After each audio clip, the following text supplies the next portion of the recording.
Alright, let's do this, man. Let's do this. What's up, everybody? Welcome back to more Twinwrestlepod. Today, I want to talk about something that was in the news all last week before WrestleMania, and it was CM Punk's MMA Hour interview he did with Ariel Helwani. I think it's been a week since the interview now, and the juicy things that come out of this interview. I think the interview has at this point either 1.2 million or 1.7 million views as of right now. And it was, I'll say the juiciest thing to come out this interview was the stuff he talked about AEW. And it's quite the juiciness, right? He said a few things in this interview.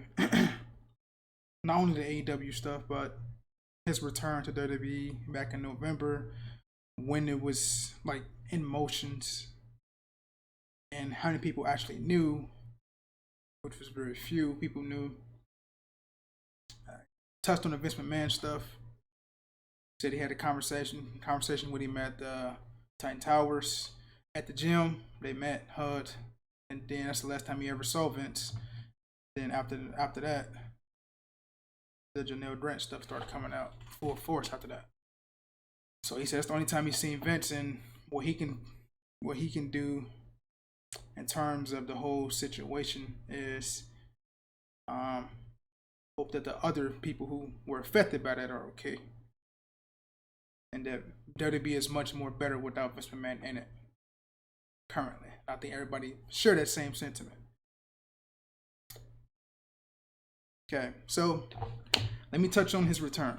So CM Punk, we're talking to Ariel Helwani. He said the conversations about his return started to pick up steam around Thanksgiving week. And as you know, that was literally the week of Survivor Series in Chicago. He said Nick Khan called him.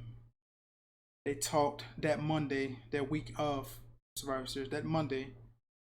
And he asked CM Punk about a return at the Rumble, because he didn't know if CM Punk was on a non-compete from AEW, but CM Punk said, no, I wasn't on a non-compete. I've been free for a long time. He said, I wish I'd known that. So that just started getting them both turning towards Survivor Series. And then that Thursday, CM Punk and Triple H talked on FaceTime about the details about contract and all that stuff. And they squashed whatever they had in the past. And we got towards Survivor Series. So, talked to Nick Khan on a Monday, talked to Triple H on Thursday. They had the deal done before he came out that Saturday night at the end of Survivor Series. So that's that basis touched. On his I won't say return to the company, on his visit to the company back in May, where he came when Raw was in Chicago, he came there. He said people at AEW they felt betrayed that CM Punk showed up at Monday Night Raw. I was like, when I heard that, I said, that's ridiculous. He just went back there to visit friends that he worked with while he was in WWE back then. It wasn't like he was on TV or anything. So only thing you knew about that situation and what was reported on the dirt sheets or on Twitter and stuff like that. That's the only thing anybody ever knew about CM Punk showing back up on Monday Night Raw backstage. He wasn't even there that long. He said he talked to The Miz, talked to Bobby Lashley, Bayley invited him there, Liv Morgan helped him find his AirPods, stuff like that. So he wasn't even there that long because Vince ushered him to leave the arena that night. And CM Punk said it was okay. He figured something like that was going to happen. And say he was just there just to visit friends. But people in AEW felt betrayed by that. I'll see if he was on TV under contract with AEW, but it wasn't like he was on TV. So I felt like that was fucking ridiculous for AEW to feel betrayed by that. He also said that the only people that really knew about his return was AJ, Nick Khan, Triple H, and the lawyers involved in a contract situation. So that's everything touched about his return and what led to his return. Now we'll get into this AEW thing, the juicy part. We obviously know his plans at WrestleMania was to face Seth Rollins in the main event of night one, but that didn't happen because he got hurt. He also touched on that, but we saw that from him all the way. So the AEW thing, right? CM Punk was asked about Tony Khan. CM Punk said Tony Khan is a good guy. He's not a boss, and it's a detriment to the company. Which I don't know Tony Khan personally, but from CM Punk's experience with the man, and just based on Tony's stuff online and as presented, you can see that he's a good guy. He's very friendly and stuff like that. And with the stuff that breaks out on All Elite Wrestling, in terms of like the fights and stuff like that, and the childish things that goes on, you can obviously see that he's not like he's the boss, but he's not like the heavy-handed type boss. And that just a stem from problems. CM Punk talked about how the whole thing with Jack Perry incident, the real glass incident, was on Collision, and how Tony Khan wasn't even there, how Tony Schiavone asked CM Punk for help because Jack Perry had apparently cussed out the doctors, cussed out the producer, cussed out Tony Schiavone about this spot, about this real glass spot. So Tony Schiavone went to go get CM Punk to ask for his help with Jack Perry situation. CM Punk said this was at the point in time when Collision was just now breaking off last summer, and he was telling Jack Perry that we don't need to do that spot. We don't need to do that. It's a rental car, and if you bust open a window in a rental car, that can potentially present further future issues with the rental companies and loaning wrestlers cars in the future because you returned it with a broken window, which I think is absolutely valid. You know what I'm saying? Jack Perry said, I thought it was a cool idea. And CM Punk said, sure, it might be, but don't really need to do it. And when you got the doctor telling you no, Tony Schiavone telling you no, the producer telling you no, now CM Punk has to tell him no. You know what I'm saying? Which I don't get from the Jack Perry perspective. Like, it seemed like a lot of those guys in AEW want to do stunts for like real glass and shit like that. I.e. Darby Allin at Revolution earlier last month, jumping off the ladder onto a fucking table of glass. Yeah, not the smartest thing. So, not surprised that this happened. So Jack apparently wanted to use a real pipe and bust out the window. I guess while he was in there, but he was gonna get the doctor told him he was gonna get glass and stuff in his eye, trying to prevent a major injury from happening to him. Which I don't see why Jack didn't understand that. You know what I'm saying? It seemed like that's a common sense thing for any human being to fathom. But I guess Jack Perry had a problem with that. So we get to All In or All Out. No, All In Wembley, right? The match between Hook and Jack Perry. Jack Perry sees the hit on the window, on a glass window of, I think it was a truck at the time. And he said, real glass, cry me a river. And obviously that comment was aimed towards CM Punk. And CM Punk said he told Tony Khan in the back to handle the situation, because if he handles it, you're not going to like how he handles it. That's the whole theme of CM Punk handling things. You guys handle it, or I'm gonna handle it, and you're not gonna like the way I handle it. And Tony Khan just asked him, "What do you want me to do about it?" CM Punk said, "He said I'm not telling you what to do. Just I want you to be the boss." Which is a valid critique. If CM Punk is telling the truth on most of these things, which is a valid thing to say to Tony Khan. You have to be the boss, man. Like shit like this in WWE wouldn't go down. Vince McMahon wouldn't have that shit. Triple H in a new era WWE, he wouldn't have that. So Tony Khan, he should have just nipped most of this stuff in the bud. You know what I'm saying? Most of this stuff with the CM Punk situation could have been avoided if Tony Khan put the iron fist down and just stopped most of this shit from getting out of hand the way it did.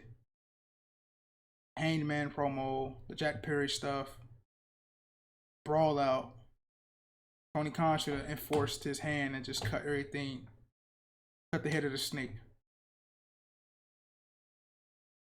So after Jet's match, CM Punk was on next on the main show. He's facing Samoa Joe. Remember, and CM Punk just came up to Jack Perry and he said, "Why does he persist on doing this internet shit?" And Jack Perry told him if he had a problem to do something about it. And then CM Punk said, "Come on, man, I'll fucking kill you." So CM Punk, he didn't punch him or nothing. He put Jack Perry in the chokehold, as we all know, and they broke it up. Samoa Joe broke it up. And CM Punk told Tony Khan, "This place is a fucking joke. You're a clown, man. I quit." So CM Punk said at that moment, he was done with the company. He was done with the money. He was done with it. And Samoa Joe, Jerry Lynn, Paul Turner, all told him, let's go out there and let's just kill it, man. Let's go kill this match at All In. Let's kill it. And CM Punk said the reason he did that match was because of them guys. And he had respect for those guys. That's why he did that last match with AEW. And really, man, this is not a good situation for anyone involved. CM Punk included. Wasn't a good situation for Jack Perry. This make Jack Perry look more of a dick than anything out of the whole situation. If most of this stuff is true. Like, I don't see how he can't see his faults, if his ways in this situation. Like, dude, why the fuck would you want to do a spot with real glass when you could potentially get hurt and further, even if you want to go on vacation, you can further that vacation up just by being hurt, legitimately. There's ways in pro wrestling you do shit like that. You can use prop glass, fake glass. Look at the segment with Jericho and CM Punk 2012. WrestleMania 28 with the fake whiskey bottle. That's a pure example of just using fake glass. You know what I'm saying? Instead of using a real bottle or something. Which I think any logical person would be like, yeah, let's not do that. I don't get it, man. This situation makes Jack Perry look more of an asshole. But this is not a good situation for AEW in general. And I know CM Punk is tired of talking about this shit. Shit, I would be tired of talking about this shit. About everything. All the bad shit that happened to AEW. I'd be tired of it. And one last thing CM Punk said about his injury, his tricep injury. He said no one in the company spoke to him for 6 months after the brawl out situation. He said he had to book and pay for his own surgery. And he credited Dr. Sampson for that. That helped him with that because he knew him from WWE back in that day. And it's crazy. Tony Khan should have paid for CM Punk's surgery because he got hurt doing one of his pay-per-views. Whether it be in the match against Moxley or after Brawl Out. They still should have paid for his surgery. You know what I mean? Booked it and stuff like that. So I don't know, man. This whole fucking situation is weird as fuck. Now, let's get on to last Wednesday. AEW decided to respond to CM Punk. So, during Dynamite, they had Adam Copeland come out there and cut a rally speech to start Dynamite. And it did what AEW intended it to do. I've seen a lot of people get upset about this promo because Edge went out there and said AEW is the best place he's worked at, and that's the best locker room in his 30-year career. Which, when he said that, I was like, what would y'all expect him to say?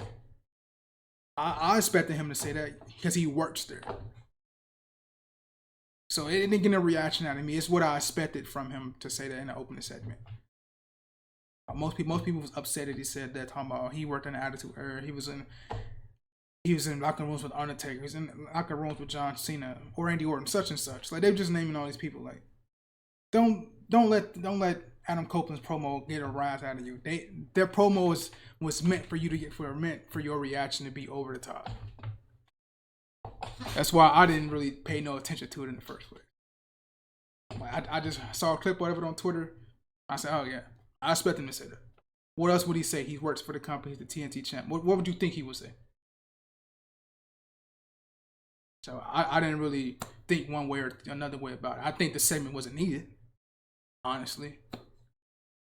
Let's just go ahead and just let's not even pay attention to the CM Punk promo. Let's focus on promoting our stuff for Dynasty, our upcoming pay-per-view, instead of worrying about what CM Punk said and responded to him.